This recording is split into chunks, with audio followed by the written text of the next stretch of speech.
दोस्तों, उत्तर प्रदेश के प्रयागराज में एक ऐसी घटना घटी जिसने सभी को हैरान कर दिया। आप वीडियो पूरी देख लेना, कहीं ज्यादा मजे के चक्कर में आपकी भी जिंदगी बर्बाद ना हो जाए। चलिए पूरी घटना बताते हैं। दोस्तों, यहाँ 28 साल के एक पुरुष की बड़ी ही धूमधाम से शादी हुई। फिर जब सुहागरात का समय आया तो पति पत्नी दोनों मजे से सुहागरात मनाने लगे, लेकिन पति ज्यादा देर तक नहीं टिक पाया, जिससे उसकी पत्नी संतुष्ट नहीं हुई। फिर उसकी पत्नी ने कहा कि तुम तो मुझे संतुष्ट ही नहीं कर पा रहे हो, कुछ तो करो जिससे मजा आए। फिर वह परेशान रहने लगा। फिर एक दिन उसने यह बात अपने दोस्तों को बताई तो दोस्तों ने सलाह दिया कि तुम जोश चढ़ाने वाली वियाग्रा की गोली खाओ, फिर तुम पत्नी को फुल मजा देने लगोगे।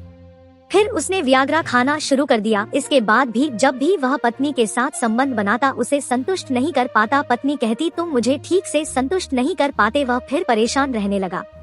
उसने फिर दोस्तों से सलाह ली तो दोस्तों ने उसे ज्यादा डोज लेने की सलाह दी और कहा कि ऐसा करने से तुम्हारी शादीशुदा जिंदगी में खुशियां ही खुशियां आ जाएंगी। यही सोचकर दूल्हा जो वियाग्रा की संतुलित डोज ले रहा था, अब वह 2 गुना डोज लेने लगा। इसके बाद जो हुआ कभी भुलाया नहीं जा सकता। अब उसके प्राइवेट पार्ट में 2400 घंटे तनाव रहने लगा। इससे उसके प्राइवेट पार्ट में बहुत ज्यादा सूजन हो गई। वह चाह कर भी अब अपने ऊपर कंट्रोल नहीं कर पा रहा था। इस वजह से वह अब घर से बाहर भी नहीं निकल पाता था। अब तो उसकी तबीयत भी खराब होने लगी थी। उसने किसी तरह 20 दिन घर में ही निकाले। अब तो उसकी हालत नपुंसक जैसे हो गई। उसकी यह हरकत देखकर दुल्हन भी मायके चली गई।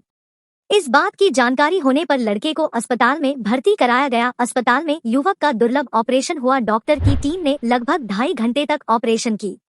रिपोर्ट आने पर डॉक्टर ने कहा कि अब वह कुछ महीनों बाद सामान्य जीवन जी सकेगा। तो देखा आपने, जैसे तैसे कर डॉक्टर ने उसकी जिंदगी बर्बाद होने से बचा लिया। आप गलती ना करना, नहीं तो लेने के देने पड़ सकते हैं। सतर्क रहें, सुरक्षित रहें। धन्यवाद।